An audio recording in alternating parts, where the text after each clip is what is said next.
आज स्टार्ट करते हैं अपनी क्लास। आज हम देखेंगे स्क्रीनर.इन के बारे में। स्क्रीनर.इन क्या होता है इसके बारे में अपन जानेंगे। Hello and very welcome everyone, आप सभी का स्वागत है अपनी क्लास में।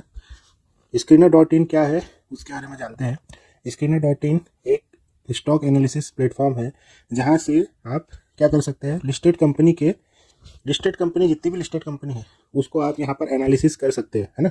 एनालिसिस कर सकते हैं, कैसे कर सकते हैं, फंडामेंटल एनालिसिस कर सकते हैं। जैसे अपन ने इसके पहले वाले वीडियो में पढ़ा था, बैलेंस शीट, कंपनी की बैलेंस शीट पढ़ सकते हैं, प्रॉफिट एंड लॉस और कंपनी के रेशोस, पी रेशोस, उसके बाद में ROE, उसके बाद में फाइनेंशियल परफॉर्मेंस कंपनी की कैसी है, ईयर ऑन ईयर डाटा इसमें अपन चेक कर सकते हैं कंपनी का, इजीली इसमें अपन एक्सेस कर सकते हैं। उसके बाद में आप इस वेबसाइट के थ्रू आप अपने स्टॉक्स का फिल्टर भी बना सकते हैं कि आपको कौन से स्टॉक इसमें ऐड करने हैं, किसी इंडस्ट्री वाइज किसमें किस तरीके से परफॉर्मेंस हर किसी स्टॉक में देखना है, आप इसमें देख सकते हैं। अपनी वॉच लिस्ट बना सकते हो इस वेबसाइट के थ्रू, और दूसरे एक ही सेक्टर की दो कंपनी से आपस में कंपैरिजन भी कर सकते हो। ये काफ़ी यूज़फुल वेबसाइट है जो फंडामेंटल एनालिसिस के लिए बहुत ज़्यादा इम्पोर्टेंट हो जाती है। आइए इसे समझना शुरू करते हैं स्क्रीनर.इन को। सबसे पहले आपको क्या करना है कि गूगल पे जाना है, www.skinner.in सर्च करना है। आपके पास में ऐसा वेबसाइट का इंटरफेस निकल के आ जाएगा। यहाँ पर सबसे पहले अपने को क्या देखने को मिलता है, यहाँ पर ये दिया हुआ है एक सर्च बार, ये सर्च बार दिया हुआ है। यहाँ पर आप किसी भी कंपनी का नाम डाल के यहाँ पर आप क्या कर सकते हो, इसको सर्च कर सकते हो। तो सबसे पहले अपन कंपनी को सर्च करते हैं, उसके बाद में उसका एनालिसिस करेंगे। जैसे कि मैं यहाँ पर सर्च करने वाला हूँ रिलायंस इंडस्ट्रीज, ठीक है, मैं सर्च करने वाला हूँ। एक लार्ज कैप कंपनी है, इसके बारे में अपने को यहाँ पर सभी डिटेल्स प्रोवाइड हो जाती है। सबसे पहले यहाँ पर अपने को इंडस्ट्री का नाम देखने को मिल जाता है कि कौन सी इंडस्ट्री है, रिलायंस इंडस्ट्री, ठीक है। कंपनी का नाम देखने को मिल जाता है, रिलायंस इंडस्ट्री। उसके बाद में यहाँ पे कंपनी की वेबसाइट देखने को मिल जाती है यहाँ पर। उसके बाद में BSE में किस कोड से रजिस्टर्ड है ये कंपनी, वो कोड देखने को मिल जाता है। NSE पर कौन से कोड से रजिस्टर्ड है कंपनी, वो कोड देखने को मिल जाता है। आप डायरेक्ट ये यहाँ पर क्लिक करके कंपनी की वेबसाइट पर भी यहाँ पर डायरेक्ट जा सकते हो और यहाँ से कंपनी के बारे में भी आप जान सकते हो, ठीक है। उसके बाद में यहाँ पर लिखा हुआ है BSE कोड, यहाँ से आप डायरेक्ट जा कर के BSE से इसकी जानकारी पूरी ले सकते हो कि BSE में कंपनी से रिलेटेड क्या जानकारी दी गई है। उसके बाद में यहाँ पर NSE में रिलायंस से रिलेटेड कौन सी जानकारी प्रोवाइड की गई है, वो भी यहाँ पर जानकारी अपने को यहाँ पे देखने को मिल जाती है। डायरेक्ट लिंक दिया हुआ है, डायरेक्ट लिंक के थ्रू अपन यहाँ से डायरेक्ट जानकारी ले सकते हैं। यहाँ पर अपने को कंपनी का करेंट मार्केट प्राइस, यहाँ पर अपने को कंपनी का करेंट मार्केट प्राइस देखने को मिल जाता है। उसके बाद में कंपनी के बारे में यहाँ पर अपने को अबाउट सेक्शन में भी यहाँ पे डिटेल्स मिल जाती है कि ये कंपनी किससे रिलेटेड है और क्या काम करती है, ये भी चीज़ अपने को यहाँ पर देखने को मिल जाती है। जब आप अबाउट सेक्शन ओपन करेंगे तो आपको यहाँ पर कंपनी के बारे में डिटेल्स देखने को मिल जाएंगी कि कंपनी का प्रीवियस बैकग्राउंड कैसा है और क्या है। 50% शेयर होल्डिंग किसकी है, यहाँ पर अंबानी फैमिली की है यहाँ पर कंपनी में, ठीक है। उसके बाद में कंपनी के की पॉइंट क्या है, ऑयल टू केमिकल सेगमेंट में कंपनी यहाँ पर डील करती है, ठीक है। उसके बाद में रीड मोर पे जाएंगे तो यहाँ पर आप अपना अकाउंट बना सकते हैं, ईमेल आईडी और पासवर्ड बना के आप अपना अकाउंट यहाँ पे बना सकते हैं। ये सब प्रोसेस करने के बाद में यहाँ पर आप अपना अकाउंट बना सकते हो ताकि आपको और भी कंपनी के बारे में इंफॉर्मेशन प्रोवाइड हो जाए। चलिए वो अपन वापस चलते हैं साइट पे। तो अपन यहाँ पर देखते हैं जो वेबसाइट से रिलेटेड इसके टूल्स यहाँ पर दिए हुए हैं। सबसे पहले क्या आजकल चल रहा है, AI का ज़माना चल रहा है, तो AI स्कैनर दिया हुआ है यहाँ पर, कमोडिटी प्राइस दिया हुआ है यहाँ पर। उसके बाद में सर्च शेयर होल्डर्स दिया हुआ है। उसके बाद में कंपनी से जो रिलेटेड जो अनाउंसमेंट होती है वो सब चीज़ आपको यहाँ पर देख सकते हो, पर यहाँ पर सब्सक्रिप्शन लेना पड़ सकता है। यहाँ पर सबसे पहले अपन जो कंपनी को सर्च करेंगे यहाँ पर उसका नाम आ जाएगा। उसके बाद में यहाँ पर क्या लिखा रहेगा, करेंट मार्केट प्राइस, यहाँ पर अपने को अपडेट मिल जाएगा इसका वाला। और अपन देखते हैं कि यहाँ पर और क्या है, कंपनी का क्या है, यहाँ पर मार्केट कैप क्या है यहाँ पर, है ना। कंपनी का मार्केट कैप यहाँ पे अपने को देखने को मिल जाएगा। करेंट प्राइस क्या चल रहा है, डे वाइज डे यहाँ पर क्या होता है, अपडेट होते चल जाता है। उसके बाद में क्या है यहाँ पर प्राइस ने कितने हाई एंड लो लगाया है, हाई एंड लो 1581 का हाई लगा है और 1115 का लो लगा हुआ है। यहाँ पर अपन ये एनालिसिस कर सकते हैं। उसके बाद में क्या है, स्टॉक का पी कितना चल रहा है, 27.7 का स्टॉक का पी चल रहा है, तो ये भी अपन यहाँ से चेक कर सकते हैं। कंपनी की बुक वैल्यू कितनी थी, 648 रुपये, ये यहाँ से अपने को देखने को मिल गई। कंपनी का डिविडेंड कितना है, 0.35% का कंपनी का यहाँ पर डिविडेंड अनाउंस करती है कंपनी। उसके बाद में कंपनी का ROC कितना है, 9.69% का कंपनी का क्या है ROC है। उसके बाद में ROE क्या है कंपनी का, 8.40% का कंपनी का यहाँ पे क्या है ROE है। उसके बाद में कंपनी की टोटल फेस वैल्यू कितनी है, 10 रुपये की यहाँ पर कंपनी की टोटल फेस वैल्यू है, कंपनी ने यहाँ पे शो किया हुआ है। उसके बाद में अपन यहाँ पर देखते हैं कि यहाँ पर ये ग्राफ दिया हुआ है, इसको अपन मंथली के बेसिस पर भी यहाँ पर अपन चेकआउट कर सकते हैं। मंथली के बेसिस पर भी इसको अपन यहाँ पर देख सकते हैं कि ग्राफ में क्या क्या चेंजेस आ रहे हैं मंथली बेसिस पे। उसके बाद में 6 मंथ में ग्राफ में क्या चेंज हुआ है यहाँ पर अपन देख सकते हैं। उसके बाद में ईयर ऑन ईयर कंपनी में क्या चेंजेस हो रहा है उसको अपन देख सकते हैं ईयर ऑन ईयर।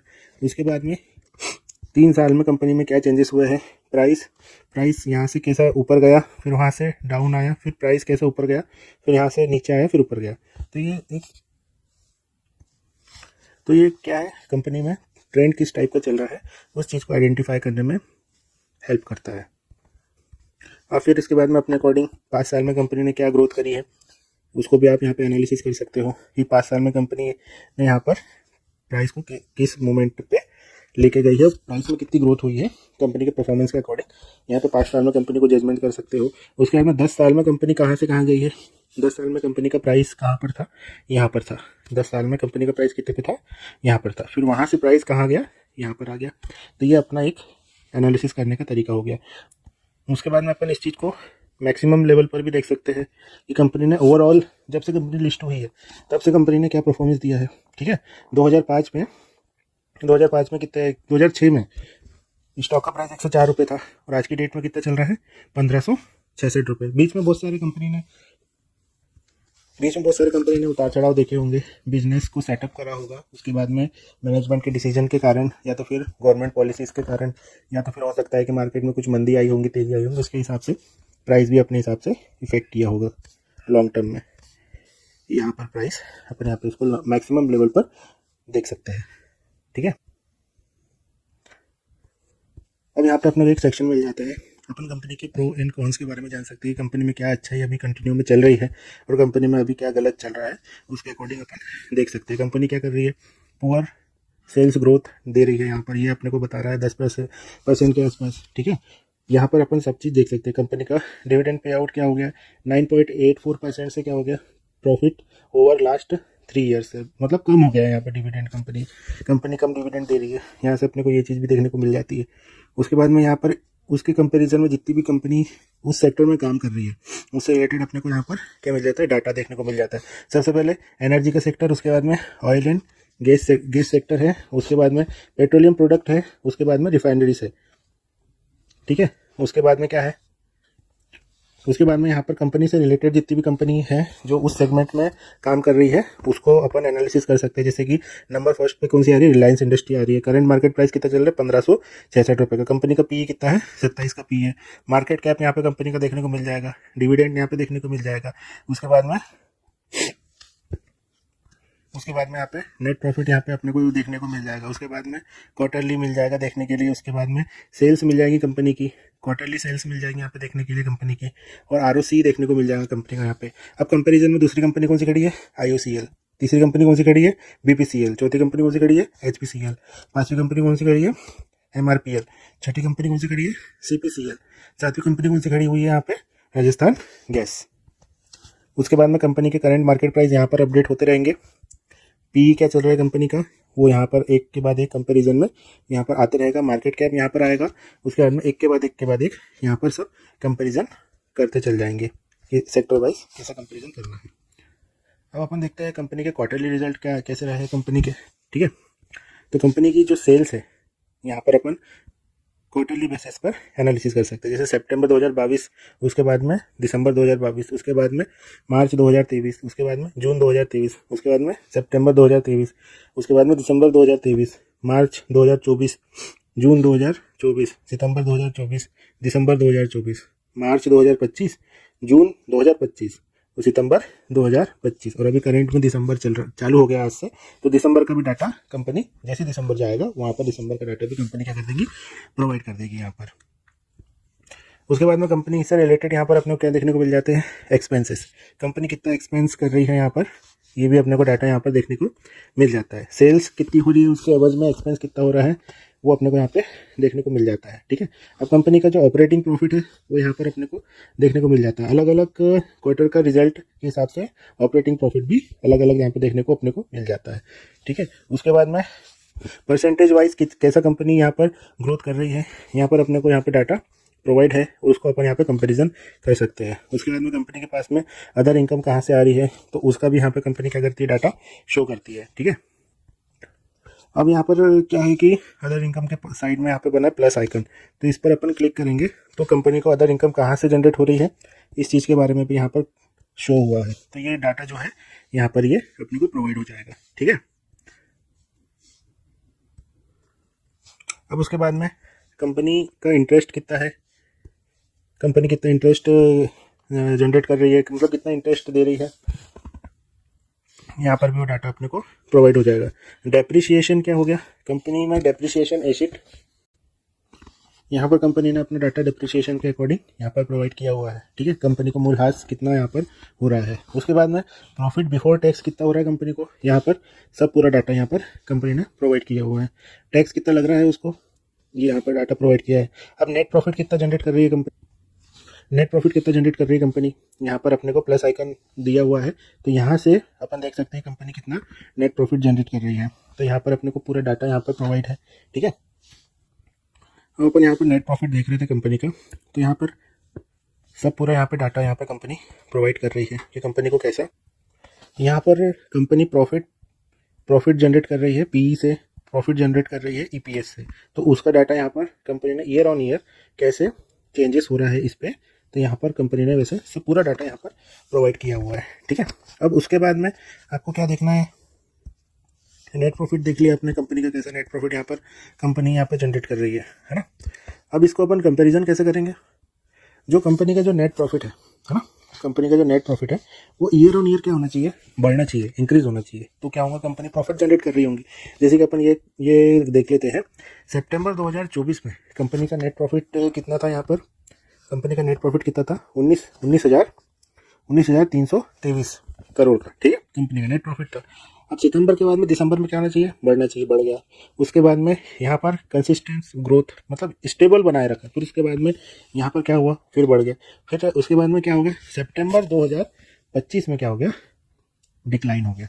तो क्या है, अपने को यहाँ पर क्या करना चाहिए, कंपैरिजन करना चाहिए कि कौन से फेज में प्रॉफिट कंपनी ज़्यादा जनरेट करे। जैसे यहाँ पे 17,000 करोड़ का जनरेट किया था, उसके एवज में जैसे 19,000 करोड़ का जनरेट किया, उसके एवज में 21,000 का जनरेट किया, तो ये पॉजिटिव सिग्नल हो गया। फिर उसके अगेंस्ट में एकदम 17,000 का जनरेट कर दिया, तो एकदम नीचे आ गया ये, है ना। तो ऐसा अपने को क्वार्टरली बेसिस पर अपने को इसको एनालिसिस करना चाहिए। ठीक है, अब अपन कंपनी की year on year profit and loss को कंपेरिजन करेंगे, ईयर ऑन ईयर। ठीक है, कंपनी का प्रॉफिट एंड लॉस कंपैरिजन करेंगे कि कंपनी की सेल्स कैसी बढ़ी है ना। 2014 में कंपनी की सेल्स कितनी थी, उसके एवज में 2015 में कितनी थी, उसके एवज में 2016 में कितनी थी, है ना। ऐसा डाटा कंपैरिजन करते करते अभी करंट में मार्च 2025 तक कंपनी की टोटल सेल्स कितनी हो गई है, 9,62,820 करोड़ की।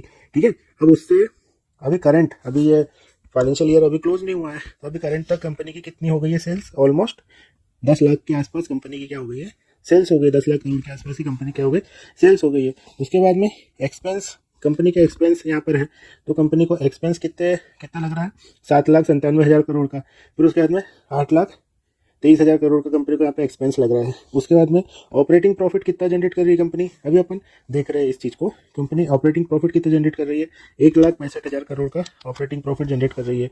उसके बाद में 1,76,000 का कंपनी ऑपरेटिंग प्रॉफिट जनरेट कर रही है। ठीक है, ये अपन यहाँ पर इस चीज़ को एनालिसिस यहाँ पर कर सकते हैं। उसके बाद में जैसा अपन ने क्वार्टरली इसमें देखा, वैसा ईयर ऑन ईयर में भी वही सेगमेंट रहेंगे सब कुछ। परसेंटेज वाइज कंपनी ने कैसा यहाँ पर परफॉर्म किया है, यहाँ पर ये सब चीज़ें यहाँ पर प्रोवाइड करती है कंपनी। ठीक है, उसके बाद में कंपनी का प्रॉफिट बिफोर टैक्स, ठीक है, कितना आ रहा है 28,000 करोड़ का, ठीक है। तो ऐसा अपन इसे कंपेरिजन में 31,000 करोड़, ये अच्छा है। उसके एवज में क्या है 38,000 करोड़ बने, ये भी अच्छा है। फिर 40,000 करोड़ बनाए कंपनी ने, फिर ये भी ठीक है, ये मान सकते हैं। फिर 49,000 करोड़ रुपीज़ बनाए कंपनी ने 2018 में, तो ये भी बहुत अच्छा है। 49,000 के इसके एवज में 55,000 रुपीज़ कंपनी ने बनाए, तो ये भी एक अच्छी ग्रोथ हो गई। फिर उसके बाद में कंपनी ने 2,000 करोड़ का यहाँ पे डिक्लाइन हो गया कंपनी में, तो यहाँ पर क्या हो गया, थोड़ा सा प्रॉफिट जनरेट करने में कंपनी पीछे हो गई। फिर उसके बाद में वापस उसने क्या किया, 55,000 करोड़ का यहाँ क्या किया, प्रॉफिट जनरेट किया। उसके बाद में जंप देखो यहाँ पे सीधे 83,000, 94,000, 1,00,000, 1,00,000 और 1,24,000 अभी तक। तो क्या है, ऐसा अपने को कंपनी में कंपेरिजन करना है कि company year on year profit ज़्यादा बनाते जा रही है कि नहीं बनाती जा रही। अब क्या है, यहाँ पे नेट प्रॉफिट का कंपैरिजन करेंगे, तो क्या है, सब कुछ देने के बाद कंपनी के पास में क्या बच रहा है उस चीज़ को यहाँ पर कंपैरिजन करेंगे। वैसे ही कंपैरिजन करना जैसे यहाँ पर किया था अपन ने प्रॉफिट बिफोर टैक्स में, यहाँ पर अपन ने कंपैरिजन किया था। अपन पिछले 2 साल का डाटा लेते हैं। 2024 में कंपनी ने कितने ऑलमोस्ट 79,000 के आसपास बनाया। फिर उससे क्या है, यहाँ पे ग्रोथ है 81,000 के आसपास में कंपनी मार्च 2025 तक बनाए, ठीक है। उसके बाद में मार्च 2025 से अभी तक कंपनी ऑलमोस्ट 97,000 का प्रॉफिट जनरेट कर सकती है। ये क्या है, इससे ज़्यादा, ये क्या है, इससे ज़्यादा। तो यहाँ पर कंपनी में क्या है, ग्रोथ पोटेंशियल है, कंपनी एक अच्छा परफॉर्मेंस कर रही है, ठीक है। अब क्या है, यहाँ पे कंपनी की कंपाउंडेड सेल्स ग्रोथ यहाँ पर अपने को देखने को मिल जाती है। 10 साल में 10%, 5 साल में 10%, 3 साल में 11%, उसके बाद में अभी तक में 8%, ठीक है। कंपाउंडेड प्रॉफिट ग्रोथ कितनी चल रही है कंपनी की, 10 साल में 12% बनाया है कंपनी ने, 5 साल में 10%, 3 साल में 5% और अभी तक कंपनी 13% बना चुकी है। उसके बाद में स्टॉक प्राइस का CAGR कंपनी के अकॉर्डिंग कितना बन रहा है, 22%। उसके अंदर 5 साल में कितना बन रहा है, 12%, 3 साल में कितना बन रहा है, 8%, और अभी तक कंपनी ने कितना बना दिया पिछले 1 साल में, 21%, ठीक है। उसके बाद में RO return on equity company कितनी बना रही है ईयर ऑन ईयर, 10 साल में 9%, 5 साल में 8%, 3 साल में 9% और अभी तक 8% कंपनी कंसिस्टेंट बना रही है, ठीक है। ऐसा अपन इस चीज़ को यहाँ पर एनालिसिस कर सकते हैं। अब दूसरी कंडीशन में क्या, अब अपन यहाँ पर दूसरी कंडीशन में देखते हैं कि कंपनी की बैलेंस शीट, यहाँ पे अपने को नया बैलेंस शीट देखते हैं अपन, कंपनी की बैलेंस शीट कैसी है, ठीक है।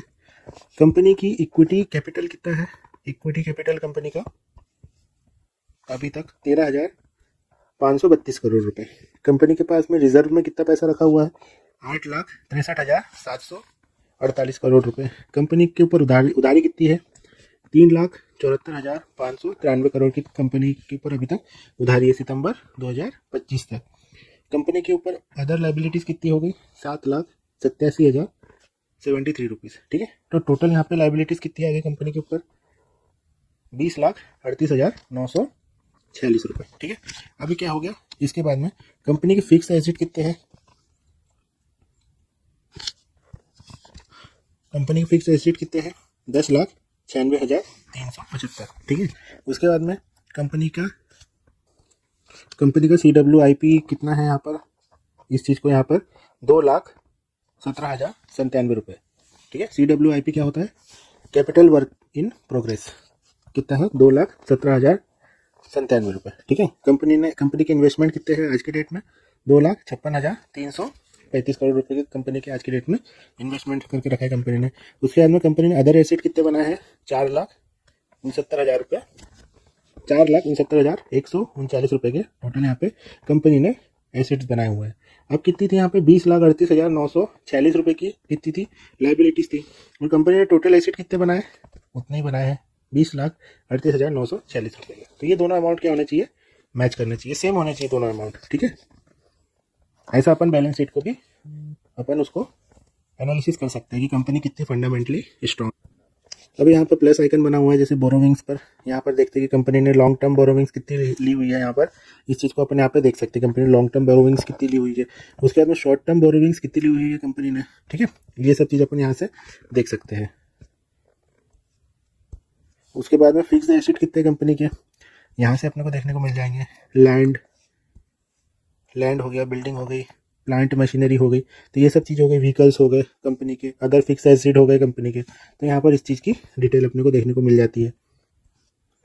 उसके बाद में अदर एसेट्स में भी अपने को देखने को मिल जाती है कि कंपनी ने क्या क्या चीज़ें अदर्स में बना के रखी है।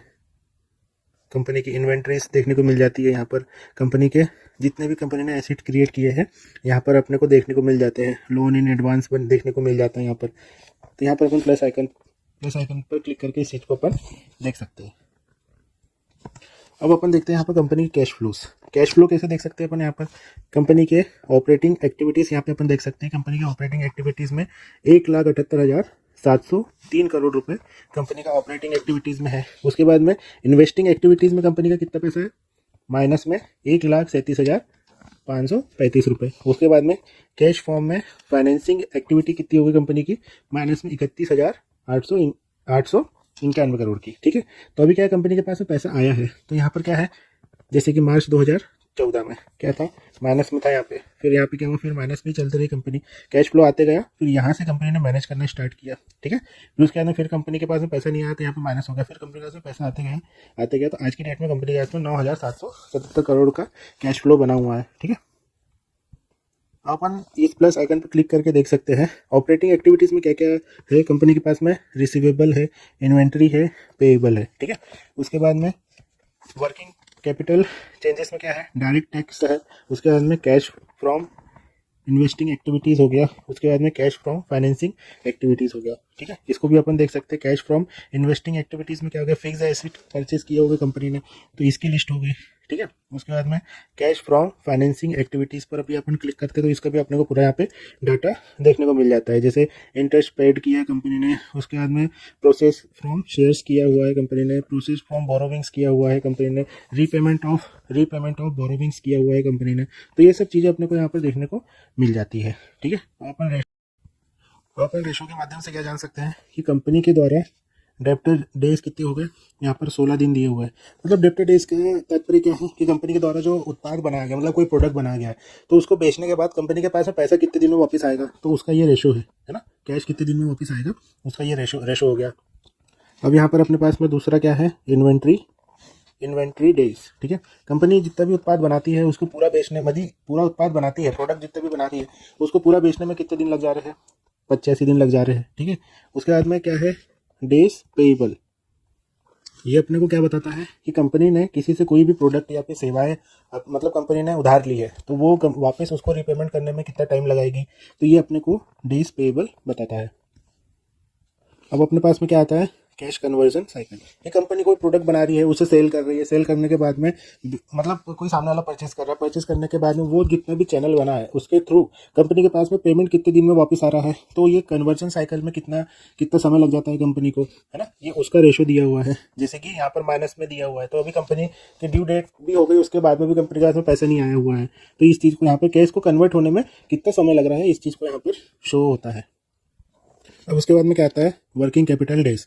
ये क्या बताता है कि कंपनी के अंदर जो वर्किंग कैपिटल है, मतलब कितने दिन तक और कंपनी ऑपरेशनल गतिविधियों को कर सकती है, मतलब कंपनी और कितने दिन तक चल सकती है, तो ये क्या बताएंगे, वर्किंग कैपिटल डेज बता सकते हैं। तो यहाँ पर इसका यहाँ पर डिटेल यहाँ पे दी हुई है, हर चीज़ का यहाँ पर डिटेल प्रोवाइड की गई है कि आपको जो भी डिटेल कंपनी से रिलेटेड देखनी है उस चीज़ को यहाँ पर शो किया गया है।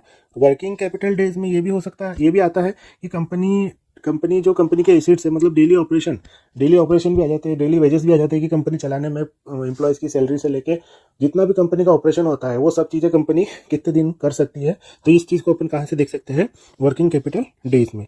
और आरओसी कितने परसेंट बना रही है कंपनी, 10%, 9%, 8%, 11%, 12%, तो इस चीज़ को भी अपन यहाँ से एनालाइज कर सकते हैं। अब अपने पास में नेक्स्ट क्या है, शेयर होल्डिंग पैटर्न्स। यहाँ से अपन क्या जान सकते हैं कि शेयर होल्डिंग पैटर्न्स किसके पास कितना है। प्रमोटर क्या होगा, जो कंपनी की नींव रखे है ना, जो कंपनी ने मिलकर जिसकी नींव रखी हुई है, तो उनकी शेयर होल्डिंग पैटर्न कितना है, ईयर ऑन ईयर इस चीज़ को अपन यहाँ पर देख सकते हैं, है ना। 50% का प्रमोटर यहाँ पर अवेलेबल है, जिसने कंपनी को विजन देखा है, जिसने कंपनी चला रहा है, जो अपने विजन से कंपनी चला रहा है, उसकी शेयर होल्डिंग पैटर्न कितना है कंपनी में, तो उस चीज़ को यहाँ पर दिखा रहे हैं। जैसे रिलायंस में आप 50% अंबानी के पास में, ठीक है। अब इसके बाद में FIS क्या हो गए, फॉरेन से जो पैसा लगा रहे, फॉरेन इंस्टीट्यूशन इन्वेस्टर जो हो गए, जो फॉरेन से जो डायरेक्ट पैसा लगा रहे हैं इस कंपनी में, उसकी हिस्सेदारी कितनी हो गई, 18% की। उसके बाद में DIS मतलब वो हो गए जो डायरेक्ट क्या करते हैं, परचेज करते हैं, मतलब डोमेस्टिक इंस्टीट्यूशन, मतलब अपने इंडिया के जितने भी बड़ी बड़ी कंपनीज है, जैसे LIC हो गई और बहुत सारी कंपनीज हो गई जो DIS में वर्क करती है, तो उनके पास में रिलायंस की कितनी शेयर होल्डिंग पैटर्न है, 20% का। उसके बाद में गवर्नमेंट भी ओन करती है भाई, गवर्नमेंट भी कुछ शेयर्स कंपनी के परचेज करके रखी है कंपनी ने, तो 0.17%। अब उसके बाद में सेकेंडरी मार्केट में पब्लिक के बीच में जो ट्रेड हो रहे हैं शेयर, है ना, पब्लिक के लिए कितने शेयर अवेलेबल है, 10%, मतलब ऑलमोस्ट 11% के आसपास कंपनी के शेयर सेकेंडरी मार्केट में अवेलेबल, जैसे NSE BEC में सेकेंडरी मार्केट में 10% के आसपास ही कंपनी के शेयर अवेलेबल है। तो यहाँ से अपन इस चीज़ को जान सकते हैं। उसके बाद में प्रोमोटर्स की इस पर प्लस आइकन पे क्लिक करके अपने को सबकी यहाँ पर डिटेल मिल जाती है कि कौन कौन कितना कितना शेयर को यहाँ पर वो करके रखा हुआ है, होल्ड करके रखा हुआ है, ठीक है। यहाँ पर सबकी अपने को डिटेल मिल जाती है। FIIs में कौन यहाँ पर अपने इन्वेस्ट करके रखा हुआ है, जैसे यहाँ पर देखो कि यूरोप से डायरेक्ट यहाँ पर क्या हुआ है, इन्वेस्टमेंट हुआ है, और सिंगापुर की गवर्नमेंट ने यहाँ पे डायरेक्ट इन्वेस्टमेंट करके रखा हुआ है। उसके बाद में DIIs ने क्या हो गया, मैंने वही बताया था अभी, क्या बताया था, LIC हो गई, उसके बाद में SBI हो गया, उसके बाद में ICICI, जितनी भी अपनी म्यूचुअल फंड वाली जितनी भी कंपनी है उनके पास में शेयर होल्डिंग पैटर्न इसके ज़्यादा मिलेंगे। उसके बाद में गवर्नमेंट हो गया कि गवर्नमेंट के पास में कितनी यहाँ पर कंपनी की शेयर होल्डिंग है। उसके बाद में पब्लिक में भी कौन सबसे नामी गामी इन्वेस्टर है भाई, उसका भी यहाँ पे डिटेल अपन देख सकते हैं कि किसने यहाँ पर कितना इन्वेस्टमेंट किया हुआ है, ठीक है।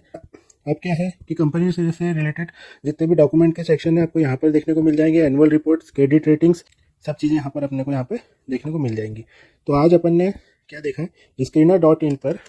स्क्रीनर.इन पर किसी भी कंपनी का कैसा एनालिसिस करते हैं, कैसा फंडामेंटली कंपनी अंदर से कितनी स्ट्रांग है, कंपनी के पास में ईयर ऑन ईयर सेल्स कैसी आ रही है, प्रॉफिट कैसे जनरेट कर रही है, और कंपनी में ग्रोथ किस तरह से आ रही है, उस चीज़ को अपन एनालिसिस करके फंडामेंटली अपन किस फील्ड में अपने को अपना अमाउंट डिप्लॉय करना है और किस फील्ड में अपने को अपना ग्रोथ देखनी है, ये अपन आज फंडामेंटली एनालिसिस के थ्रू इस चीज़ को अपन क्लियर कर चुके हैं।